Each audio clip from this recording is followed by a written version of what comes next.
Very, very well said. I'm going to anticipate a question, if that's okay, which is going to be, well, how can you guys tighten the sanctions? How can you get the planes to Ukraine? The administration is going to oppose these things. And let me just give you a sense of why we're optimistic about changing the opinion of the administration on how tough to be here against Russia. And I have 5 reasons. One is the inability for the United States to send Stinger missiles from the United States. That was the administration's position at one point. Another would be the SWIFT sanctions. Remember, they were against putting sanctions on banks through the SWIFT international banking system. Third would be stopping Nord Stream 2. The administration was against it. In fact, they exercised the waiver to be able to continue Nord Stream 2 instead of sanctioning it as it had been. Revoking PNTR, that's the issue of trade. Why should they get access to our market? It's a privilege, not a right. They were against it. The oil ban. Recall the administration was against this ban on oil. This is Russian oil that was providing the Russian government and the war machine of Vladimir Putin $40 to $50 million a day. In every one of those cases, the administration moved from being against these things to being for them. So I think we've had an impact, and we need to continue to push what we think is the best policy to try to save Ukraine. I agree with what Senator Sullivan just said. If you talk to the Ukrainians, as I did last weekend at the border, refugees coming across, you see the worst of humanity and the best of humanity. The worst of humanity is these images we saw today when President Zelensky showed us the video, and we see on our TVs and our online constantly.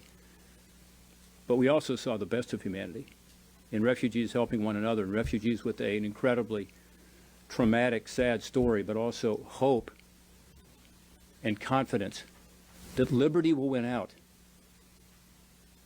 But they want our help. Of the probably 24 refugee families I talked to, all but a couple said basically the same thing, which is cover the skies. Help us. Help us protect us from these bombardments coming from the air.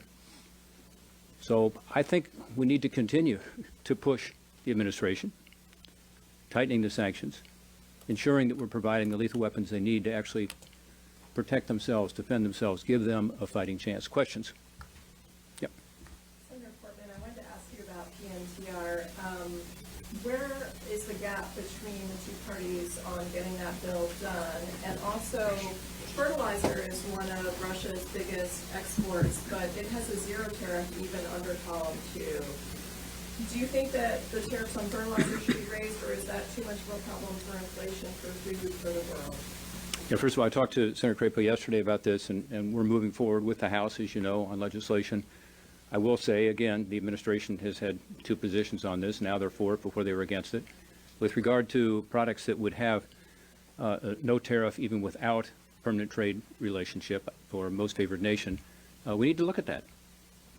I've said specifically that there are some items that, we ought to look at increasing tariffs on, as we have in other cases, as we have with China over the past several years. But meanwhile, my hope is we can pass legislation to cut off most favored nation treatment for a country that does not deserve that favor. Yes? You mentioned a bunch of actions that Congress has encouraged, pushed the Biden administration towards if they were elected to do. Along the way, the Biden administration has repeatedly said that it was important. One of the reasons they were maybe moving more slowly was because they needed to bring their European partners along. You were just in Poland. I'm wondering what you've heard from the polls, if anything, about the MIG situation, because Pentagon says it is, not tenable, that situation with having the MiGs and Ramstein. I wonder if you understand what Germany's feelings are about this. Again, it is sort of a complicated situation that involves our European allies. And just wondering if you could shed any light on, what their position is and how you guys can't tell Poland or Germany what to do. You can't legislate that. You can push Biden, but where does this sort of European? Yeah.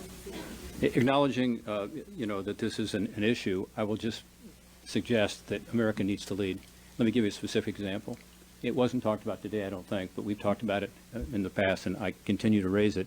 We should be seizing, not freezing, the assets of oligarchs and other officials at the Kremlin and providing those funds, those proceeds to the refugees for humanitarian aid. France has already done that. Germany has already done that. Why should the United States be leading from behind here? We should be leading in the front. So there are examples where we should be leading our friends in the EU, and particularly the NATO allies. with regard to the MiGs, the Poles are a sovereign, independent country. They can make their own decision, and they have. They want to provide them. They'd like to do it, through us, in part for reasons that we probably shouldn't talk about in this setting. But it's important that we listen to the Poles. They want to not just help the Ukrainians be able to defend themselves in the skies, but they also want to upgrade their own Air Force, which is in our interest. They already fly our best aircraft, and that's good. We want them to do that. But we also want to be sure the Ukrainians get the help they need. So it's a win-win-win. It's us bolstering the defenses of Poland. We just sent another 5,000 troops there. We now have 10,000 there.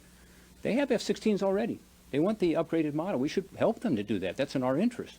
Maybe we could have fewer troops there if they had a better air defense system. Rob, let me take a Germany's shot okay at with this. flying those, with Ukrainians flying those planes out of a U.S. air base in their territory. Well, you'd have to ask Germany that, but again, I mentioned earlier the word creative on purpose, because we need to be creative right now. This is a matter of hours and days, not a matter of weeks and months.